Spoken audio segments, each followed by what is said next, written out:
Bonjour à toi et bienvenue dans le podcast Les Sentiers du Possible. Je suis Alexandra Ridou, coach certifiée et fondatrice de Randose, pour t'accompagner à cheminer vers une vie pleine de sens et d'impact.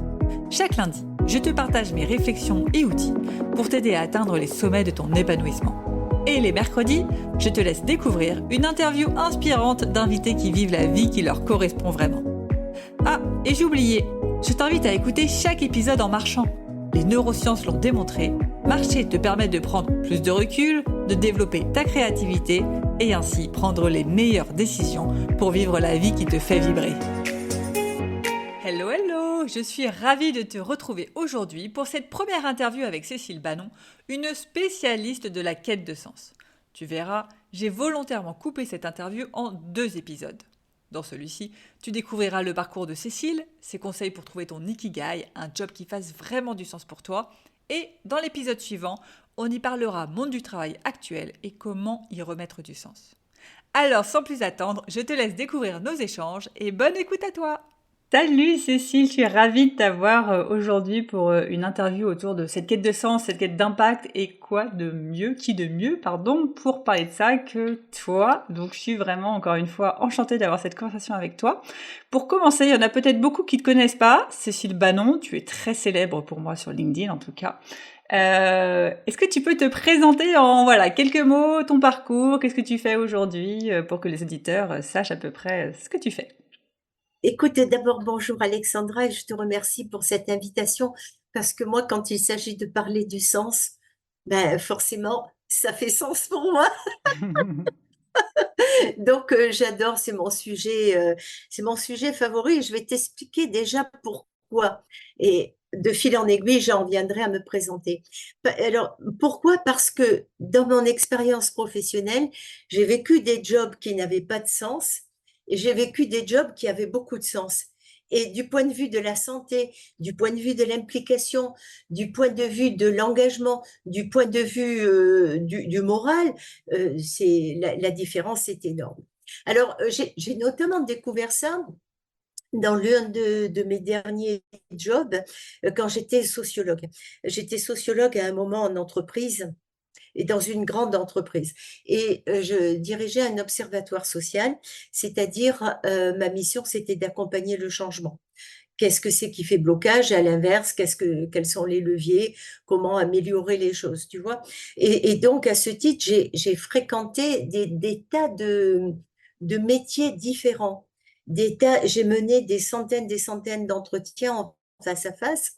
Et donc, j'ai perçu de la souffrance, j'ai perçu du bien-être, et grâce à mes études de sociologie, j'ai pu analyser ça et comprendre, proposer une explication au management, du moins, pour comprendre ce qui se passait dans les situations de travail.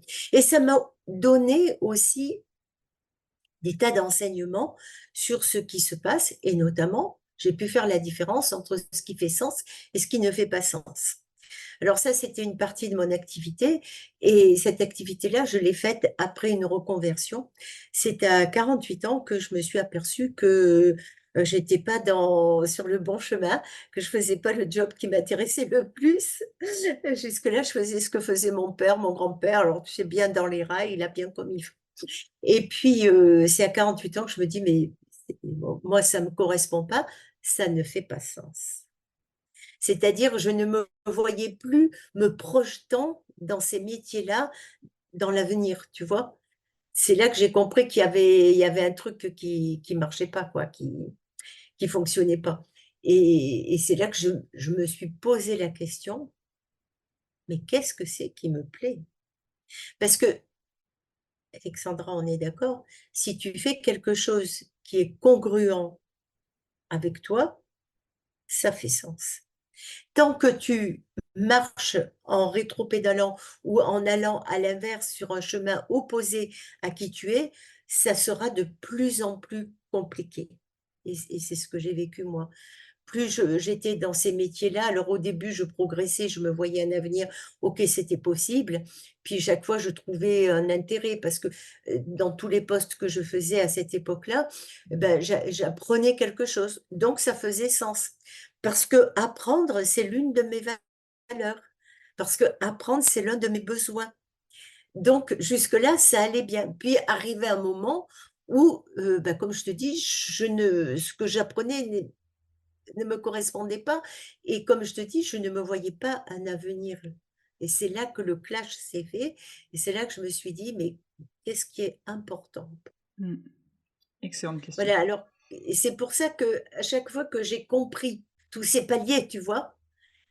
Chaque fois, j'ai embrayé sur une activité nouvelle, jusqu'à ce que je trouve l'activité en grand qui me convienne et la racine commune et à partir de là, j'ai décliné des métiers, mais la racine, elle, restait stable et donc c'est la racine qui fait sens et c'est comme ça qu'aujourd'hui, je brode autour de cette racine et si je dois me présenter, bien, je suis une personne du changement jusqu'à ce que j'ai trouvé mon fondement et que je brode tout autour de ce fondement. Alors, il y a toujours des changements, mais c'est des changements qui restent alignés. Je termine sur le changement parce que, pardonne-moi, mais je passe de fil en aiguille. Vas-y, c'est Le super le ch intéressant. le changement, c'est la seule chose constante dans la vie. Mmh, c'est Hein, vrai. si tu regardes l'océan, il était, il était différent hier, il sera différent demain et toi, chaque jour apporte quelque chose à ta vie et c'est pour ça que toi aussi, tu changes. Tous les organismes vivants changent. Donc accueillons et allons dans le sens du changement, allons dans le sens du courant et acceptons ce changement qui va venir tous les jours, à condition de rester aligné avec qui l'on est profondément.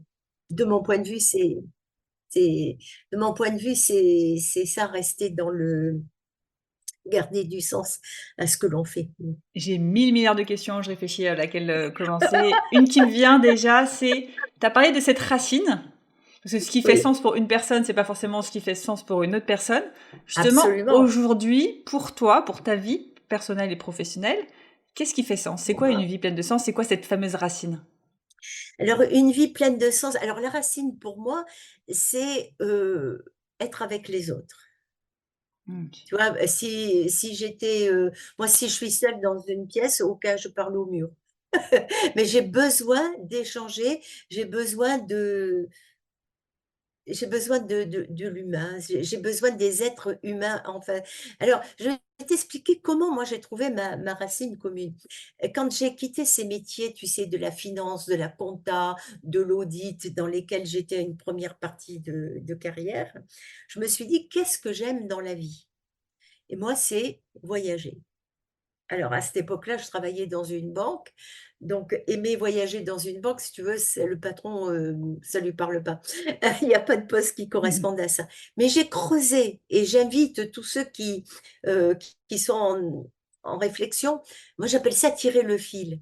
Quand tu dis: «J'aime ça», il faut aller plus loin et dire: «C'est quoi que j'aime dans ce ça?» Donc moi, dans voyager, en fait, c'est quoi qui me plaisait, plus particulièrement? Eh bien, c'était apprendre, découvrir. Ah, tu sais, cet étonnement que tu as quand tu découvres quelque chose de nouveau. Et moi, chaque fois que j'allais dans un pays nouveau, c'était, par exemple, découvrir un habitat, avec quels matériaux sont construites, les maisons. Comment d'ailleurs les gens, se logent, comment ils se marient, comment ils mangent, et quoi ils mangent, enfin tout ça c'était tu vois? C'était de surprise en surprise, toujours cet effet découverte par des gens. Mmh. Tu vois? C'est peut-être la découverte d'un paysage, certes, c'est bien, mais il y a aussi découvrir de l'humain. En fait, moi, ce que j'aurais aimé, c'est être anthropologue, tu vois? Ethnologue et je me suis dit: «Mais si on correspond dans une entreprise, si on est un ethnologue, ben, en fait, on est un sociologue». C'est-à-dire, pour moi, les traders, les informaticiens, les comptables, les back office, tout ça, bah, c'était des tribus.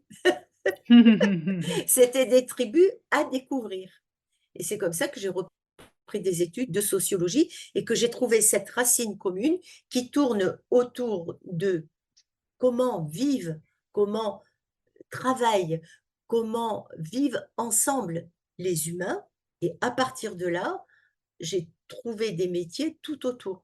Le premier, ça a été, la sociologie en entreprise. Et c'est passionnant, c'est à chaque instant tu découvres, tu t'ennuies jamais quand tu travailles avec l'humain. Jamais, Ah jamais. oui. Et Mmh. justement, moi, l'ennui, c'est la pire des choses qui puissent m'arriver, moi. Je supporte pas de m'ennuyer. Je supporte pas l'ennui. C'est pour ça que dans certains postes d'ailleurs, c'était dur parce qu'au bout d'une heure que j'avais fini mon travail, moi je m'ennuyais quoi, je ne savais pas quoi ou alors il y avait plus rien à découvrir ou alors, tu vois, c'était sec quoi, tu là c'est terrible s'ennuyer. Tandis que quand tu travailles avec des êtres humains, ah, c'est toujours passionnant. C'est toujours une découverte, voilà. Et donc quand j'ai découvert cette racine commune, de faire de la recherche, d'essayer de comprendre comment ça fonctionne, alors comment on fonctionne en groupe, comment on fonctionne individuellement. C'est comme ça qu'à un moment, je suis devenue coach. Je suis devenue coach en transition professionnelle, c'est-à-dire pour que chacun trouve du sens dans son job. Tu vois, ça faisait sens pour moi que de partager une conviction, mais j'en suis intimement convaincue qu'on est beaucoup plus heureux quand on a trouvé quelque chose qui fait sens pour soi. On vit épanoui, on vit avec l'espoir, on vit avec l'envie. C'était Johnny Hallyday qui disait: «Donnez-moi l'envie d'avoir envie». Si tu as du sens, tu as toujours envie d'aller un peu plus loin. Voilà, je vais m'arrêter parce que sinon je peux en parler pendant des heures. Ah bon, beh, Mais tu tu vois, parles là, à une l'idée convaincue, donc là-dessus, je ben comprends, moi oui, toi, aussi, j'ai la même c'est envie que ton toi. métier. Mmh. Voilà. Mais quelle satisfaction quand tu vois que les gens arrivent à être heureux après. Waouh! Mmh. Ça fait sens. Carrément. Et tu vois, en faisant ça, tu partages quelque chose que tu as en toi, bah, tu le partages, tu le mets à disposition des autres et ça fait une sorte de spirale, de boucle vertueuse et Mmh. chacun est heureux. Tu rends heureux la personne que tu accompagnes et toi, ça te rend heureux. Donc Ouais. c'est qu'est-ce que tu veux de plus beau? Voilà, Et justement, là-dessus, moi, je mélange toujours, en tout cas, je mets toujours les 2 ensemble, le côté avoir du sens et de l'impact. Parce que j'ai cette croyance que c'est ça. sans impact, c'est difficile de trouver du sens. Est-ce que toi, tu penses qu'on peut avoir une vie pleine de sens sans aucun impact quelconque sur justement d'autres humains, la planète ou autre? Ou est-ce que selon Ah toi, oui. le sens et l'impact vont aussi de pair? Alors, je comprends parce que dans ton, cas, tu vas me dire si je me trompe, ici l'impact, ça serait être utile. Ouais, être utile aux autres, tu vois. Là, tu as de l'impact sur les Voilà, autres. Ceux qui seraient sur ça, la planète, ils auraient un impact sur la planète. Mais est-ce que c'est ça. pour toi, on peut trouver du sens en ayant un impact entre guillemets que sur soi, tu vois? Non, non, non, enfin, de mon point de vue, il faut partager l'impact, moi je si les choses sont tournées vers soi, alors voyons, est-ce que ça ferait sens, partiellement, du point de vue, quand ça te fait grandir?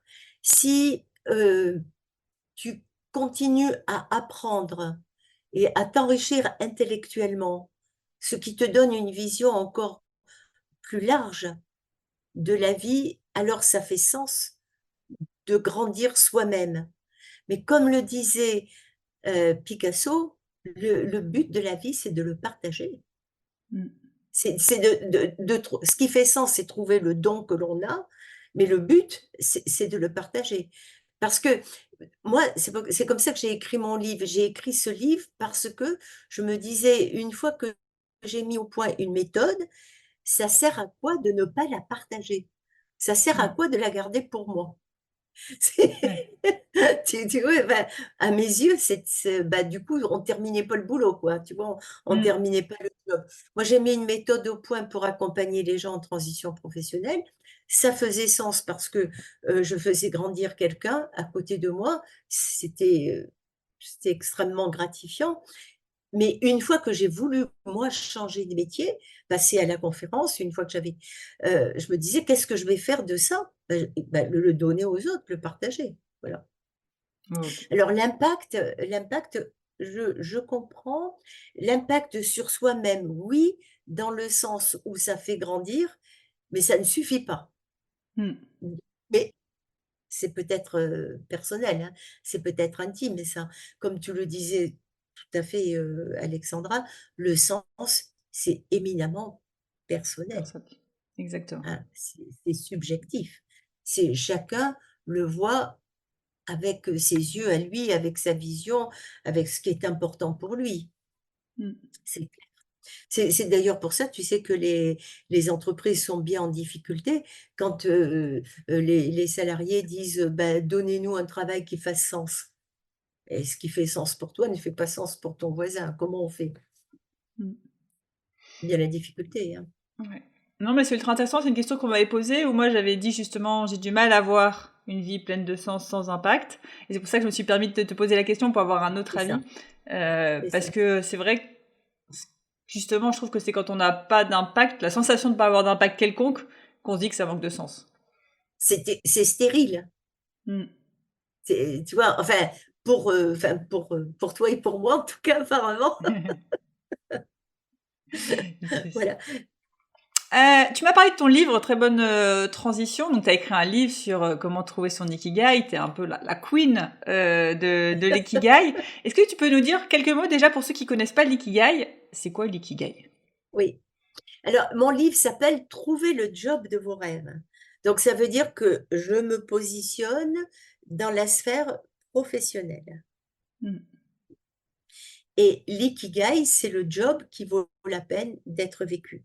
Iki, c'est la vie, gai qui vaut la peine. Donc normalement, c'est la vie qui vaut la peine d'être vécue, mais si tu le transposes dans la sphère professionnelle, ça vaut c'est le job qui vaut la peine d'être vécu. Il faut au moins 4 ingrédients. Que tu aies les compétences, sinon tu vas être malheureux. Si tu prends un poisson, tu lui demandes de grimper dans un arbre, ça va mal se passer. Deuxièmement, que ça plaise, hein, et c'est là où on rentre dans la congruence avec qui l'on est. Si tu fais un job qui ne te plaît pas, ça va être difficile de trouver un épanouissement. Troisièmement, qu'il fasse sens. Et là, le sens dans l'ikigai, ça veut dire contribuer à quelque chose de plus grand que soi. C'est ce que tu appelles l'impact. Ouais, exactement. Hein, voilà, c'est le troisième ingrédient. Donc, contribuer à la société, contribuer à ton environnement immédiat, contribuer à quelque chose qui t'élève, voilà, qui soit, tu fasses partie d'un tout, tu vois, d'un quelque chose de plus grand que toi. Et quatrièmement, que tu sois reconnu, c'est-à-dire que tu gagnes ta vie, quoi, sans la perdre, bien sûr. Voilà, alors l'ikigai, c'est le job qui vaut la peine d'être vécu, qui a ces 4 ingrédients, c'est essentiel. Sinon, tu as peu de chances de t'épanouir. Si tu vois, Totalement. si tu es pas congruent, si tu as pas les compétences, si ça t'ennuie, tu as aucune chance de t'épanouir et donc de réussir. Mais maintenant, tu vas me dire la réussite, c'est quoi? Là, pour moi, réussite, ça veut dire, épanouissement, hein. Ça veut Ouais. pas dire gagner 1 000 000 de dollars, hein. Ça veut pas dire ça, ça veut dire se sentir, à sa place. Ouais, on a aligné là-dessus. C'est Et ça. par rapport aux compétences, qu'est-ce que quelqu'un qui n'a pas les compétences mais qui aime ça, qui a l'envie, tu crois que ça suffit et même si c'est pas un poisson, il va pouvoir quand même grimper à un arbre, on va dire? Ou est-ce qu'il y a une partie de talent qui est un peu innée en nous et qui s'apprend pas même si on a l'envie? C'est quoi ta position entre justement compétences et passion? Ouais. Alors ça dépend, tu sais, si on parle de tu as des compétences qui s'apprennent, alors à ce moment-là, ce sont des savoirs, hein, ce ne sont pas des compétences. Mais je pense que si on n'a pas les compétences et ça, tu vois, c'est quelque chose qu'on peut rencontrer dans le domaine humanitaire. Il y a des gens qui s'engagent dans des ONG, qui partent à l'étranger, qui partent sur le terrain et une fois sur le terrain, elles se rendent compte qu'elles ne savent pas faire et ah, c'est pas une réussite, quoi. Donc je pense que non, il faut avoir les compétences. Si, par exemple, imagine, tu pars sur le terrain pour, une ONG et tu n'as pas la compétence du relationnel ou de la compétence de du partage, de savoir partager, d'avoir, je sais pas, oui, ce côté relationnel et que tu partes comme ça sur un terrain à l'étranger, pour une ONG et ben, ça va mal se passer. Tout le monde sera malheureux dans l'affaire. Donc non, moi je pense qu'il faut si tu as pas les compétences, c'est c'est pas possible que tu sois à ton aise et que tu sois à ta place si tu sens que tu es pas bon, quoi. OK. C'est Donc là, tu parles ça peut-être plus reste. des soft skills, c'est ça? Oui, c'est ça, c'est ça. OK, parce que les hard skills, par contre, on peut Si tu vas me dire, si par exemple je pars pour être comptable, bon, ben, la comptabilité ça s'apprend. D'accord, est-ce que c'est une compétence ou un mmh. savoir? Ouais, c'est vraiment cette différence soft skills, hard skills. Les hard skills, je peux me former et je peux, la développer. Soft skills, si supposons j'aime pas Ben, si tu l'humain l'as et que j'ai pas. pas envie de relationner avec les humains, ça va être compliqué. Ben, c'est compliqué les compétences et puis, tu sais, ce que je me rends compte, c'est que les personnes ont du mal à inventorier leurs propres compétences Mmh. et comme si elles ne se connaissaient pas. Elles croient se connaître. Mais pas suffisamment. Bizarrement, ça peut paraître bizarre. Mais pourquoi? Parce que il y a, chacun a de la modestie. Parce que quand on est enfant, on t'explique, ça ne se fait pas de se vanter, ça ne se fait pas de se valoriser, ça ne se fait pas de se mettre en avant, ça ne se fait pas. Alors, quand tu es adulte, on te demande tes compétences, tu dis deux trois compétences, puis c'est tout, tu vois? Tu arrêtes. Mmh. Quelle frustration! Mais quelle méconnaissance! Alors que quand on va jusqu'au bout, de ses compétences, de ce que l'on sait faire, même intuitivement, tu vois? Par exemple, il y a des enfants, ils sont tout petits, ils savent déjà faire quelque chose. Eh bien, après, ça risque de devenir tellement naturel. Donc là, c'est la seconde, chose qui fait qu'on sait pas que c'est une compétence, c'est quand c'est tellement naturel qu'on se rend même plus compte que c'est une compétence. Mmh. Voilà, c'est tous ces barrières-là qui empêchent d'être exhaustif dans ses compétences. Or, ça fait partie de la connaissance de soi et de la conscience de sa valeur que d'être exhaustif sur ses compétences, je pense. Ouais, et là-dessus, moi, je donne un exercice souvent à mes coachés qui ont justement du mal à trouver leurs compétences, c'est de demander à leurs proches. Parce que les proches vont beaucoup plus facilement voir les compétences parce C'est que eux ça, ont pas la même compétence, c'est pas inné chez eux. Donc ils vont dire ah oui, c'est moi je te ça. demanderai de l'aide sur tel sujet, tel sujet. Et c'est là Oui, c'est où ça. les autres vont dire ah oui mais ça c'est normal, c'est facile, tout le monde Voilà, sait là tu faire. dis: «Ah ben ça c'est normal». Ben non, c'est pas normal. C'est une Exactement. véritable compétence. Ouais, c'est Mm. exactement ça. C'est exactement ça l'exemple. Ouais. Ok, super. Merci Cécile. Et alors du coup, j'avais une question pour toi qui a justement fait beaucoup de changements, comptabilité, sociologie, coaching, maintenant Et maintenant conférencière. conférence. Exactement. Qu'est-ce qui fait, enfin, quel est à chaque fois s'il y a un truc déclic ou une question que tu te poses qui te fait dire, là, il faut que je me réinvente. Tu vois, c'est quoi ton process qui te fait dire que là, il y a besoin de se réinventer?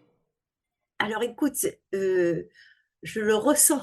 C'est difficile à expliquer parce que pour moi, ça se fait naturellement. Toute ma vie, tous les 5 ans et demi, 6 ans, j'ai fait autre chose. C'était, et je crois que le déclic, c'est le besoin d'apprendre. Apprendre à apprendre, c'est une, alors moi j'ai de la chance, c'est naturel chez moi, mais apprendre à apprendre, c'est une, soft skills qui est demandée par les entreprises actuellement. Hmm. Parce que regarde, on a l'IA qui arrive, c'est l'exemple le plus caricatural qu'on puisse imaginer, il va falloir apprendre l'IA. Hmm. Tu vois? Donc c'est tout le temps qu'il faut apprendre quelque chose et c'est une question d'employabilité pour l'individu et c'est une question, à titre personnel, d'aller avec son temps, d'aller dans le courant. Tu vois? Hmm. Si tu et puis, de mon point de vue, rester statique, c'est toujours un petit peu dangereux, quoi. Ouais. C'est presque, du jour où tu arrêtes de progresser, c'est que tu régresses. C'est que tu régresses justement. Donc, c'est cet élan, moi, qui m'a toujours fait changer. C'est le besoin de découvrir, d'apprendre quelque chose de nouveau. Là, tu vois, je suis conférencière depuis, 1 an et demi. Je suis en formation tout le temps, tout le temps, tout le temps. J'apprends de ceci, j'apprends de cela, avec des coachs différents, avec des écoles différentes, mais c'est apprendre, apprendre. Et ça, je ne sais pas si tu partages ça, Alexandra, ça me paraît tellement fondamental. Ouais. Bah, justement, en t'écoutant parler, ça fait effet miroir, je me dis, ah, c'est pareil pour moi. Oui? Alors, moi, je pense que j'ai des cycles encore plus courts que toi, tu vois. Moi, c'est tous les 2 ans, j'ai besoin de changement Ah oui, ah oui. et d'apprendre des choses. Et je me posais la question, du coup, en t'écoutant, est-ce que tout le monde a cette valeur apprentissage importante? Ou est-ce que c'est propre justement à chacun et il y en a qui n'ont pas forcément cette valeur apprentissage et ça va être un autre déclic qui va déclencher le changement? C'est une question que je suis en train de me Et poser du coup. ouais, ben non, c'est apprendre à apprendre, c'est pas universel, hein, c'est pas un besoin universel. C'est donc, encore une fois, l'utilité que chacun se connaisse mieux Mm, pour qu'il comprenne quels sont les ressorts qui lui font, le font agir ou mm. lui font, progresser. Est-ce qu'on a envie de progresser? Moi, pour moi, oui. Est-ce que tout le monde a envie de progresser? Ça c'est un peu compliqué, ça je sais pas. Je sais Ouais, pas c'est ce que si la question que je c'est me posais. Est-ce universel. que c'est intrinsèque ou pas? Moi, il me semble qu'on a tous besoin d'avoir un avenir possible. Mm, Alors après, comment on nourrit cet avenir? Est-ce que c'est par l'apprentissage? Est-ce que c'est par le changement? Est-ce que c'est par une projection? Est-ce que c'est par autre chose? Ça mm, dépend de l'individu, mais il me semble que si on ne se voit pas d'avenir, le moral il tombe. Tu sais, c'est comme les jeunes disent: mm, «No future». Ben, justement, le moral il mm. c'est pas possible de enfin, de mon point de vue, c'est difficile de pas se projeter, quoi. De pas avoir d'avenir, de s'imaginer bloqué, de s'imaginer, ben, maintenant ma vie s'arrête. Wow! Ah, Mais t'as heu, raison, parce que je me rappelle plus des chiffres exacts, mais il y avait des études là qui démontraient que justement, quand on passait à la retraite, je crois qu'il y a une personne sur deux qui a un cancer dans les 2 années qui suivent la c'est retraite. ça, Et c'est c'était ça. justement expliqué par le fait que bah il y a eu un objectif de vie, il y a eu tout un truc qui nous motivait à avancer. Puis on arrive à la retraite et d'un coup il y a plus d'objectif de vie, il y a plus de choses qui nous Et motivent et à et avancer. il y Donc a le plus le corps sentiment s'autodétruit en fait. d'utilité. Ouais, Moi alors exactement. moi, je vais te raconter une histoire, quand, moi j'ai pris ma retraite, je suis allée dans une, au début, je suis allée dans une association et j'ai vu des personnes, mais, qui mouraient caricaturalement, hein, symboliquement, parce qu'elles n'avaient plus le prestige social de qui elles étaient avant. Et c'est souvent ça, des personnes qui perdent le sentiment d'exister parce qu'elles ont perdu leur travail. C'est un drame absolu. Donc, il faut toujours garder une activité et si, comme tu dis, le seul objectif, le seul avenir qu'on se voit, c'est celui de la mort, évidemment, autant mourir tout de suite, quoi. Heu, Ouais. donc non, on peut être 1 milliard de fois utile, même si on a stoppé le travail, on peut trouver d'autres activités, rester utile et se projeter encore dans des projets. Mm. Avoir des projets, c'est que ça avoir un avenir Ouais, et c'est exactement. voilà. Projet, se projeter. Donc c'est ça le moteur, tu vois? C'est ça qui va, pousser et c'est ça qui te donne envie de te lever le matin parce que tu as un truc intéressant à faire, hein. Ouais. Ça me fait penser en ce moment, là, je suis la formation de Julien Mussy qui dit que tout individu qui ne suit pas sa raison d'être s'autodétruit. Bah, c'est un peu C'est ça ça, finalement, c'est c'est ça, que c'est ça. quand on se perd, Mais quand on n'a ça plus d'objectifs, bah, le corps finalement finit par s'autodétruire, dépression ou autre. c'est ça et la dépression amène, d'autres maladies, psychosomatiques, enfin, c'est du psychosomatisme, Mm. des vraies maladies, je veux dire du corps, mais qui viennent en fait de l'esprit. Ouais, Et exactement. oui, oui, oui, là, je comprends tout à fait ce qu'il dit. C'est, bah, c'est, sa raison d'être, c'est le sens, c'est ce qui fait sens pour soi. Moi, ma Mm. raison d'être, c'est de partager, c'est de vivre avec des gens, c'est d'échanger, c'est d'être, moi, par exemple, tu vois, si dans un cocktail, je connais personne, mais je te promets que ça m'est arrivé, pas plus tard que la semaine dernière, j'allais dans un dîner d'un groupe d'affaires, d'un club d'affaires. Comme j'étais invitée, c'était la première fois que j'allais, évidemment, je connaissais personne. Donc, j'étais plantée là au milieu à regarder les autres gens qui parlaient. Bon, moi, je suis allée vers des gens, puis je leur ai dit, ouh, moi, je m'appelle machin et je viens parler avec toi. C'est impossible de ne pas créer un contact. Donc, ça, c'est ma raison d'être. C'est ce qui fait sens pour moi. Et ça, comme toi tu dis, comme la formation de cette personne, c'est trouver la sienne. Et après, boum, tu vas décoller d'énergie, de vie, de joie, ouf, de plaisir, enfin, je sais pas. Et ça, tu sais, c'est les sont des éléments qui permettent de réguler le fonctionnement génétique. C'est prouvé, hein, c'est prouvé. Tu sais, on hérite d'une carte génétique, mais après, on peut avoir un comportement qui influe sur la régulation du fonctionnement génétique. Mmh. La joie, le plaisir, la sociabilité, la qualité des relations sociales, bah, ça, ce sont des ingrédients qui favorisent la régulation du fonctionnement génétique. J'insiste là-dessus. Ouais, c'est ultra intéressant. Et ben, merci à toi, Cécile. Avant de te plonger dans la question de coaching du jour, pense à rejoindre la plateforme d'exercice en ligne du podcast pour y retrouver les notes d'épisode, les questions de coaching et l'action à réaliser pour cheminer pas à pas vers une vie pleine de sens et d'impact. Le lien est en description de l'épisode. Et bien évidemment, si tu as aimé cet épisode et le concept du podcast, tu peux me le faire savoir en me laissant une belle note ou un joli commentaire sur la plateforme de ton choix. Tu peux aussi partager le podcast à une personne qui peut en avoir besoin. Et c'est parti pour tes 2 minutes de coaching et on se retrouve très vite dans le prochain épisode. Bye bye! Pour clôturer cet épisode de podcast, je t'invite donc à te poser cette question conseillée par Cécile. Quelles sont tes compétences ?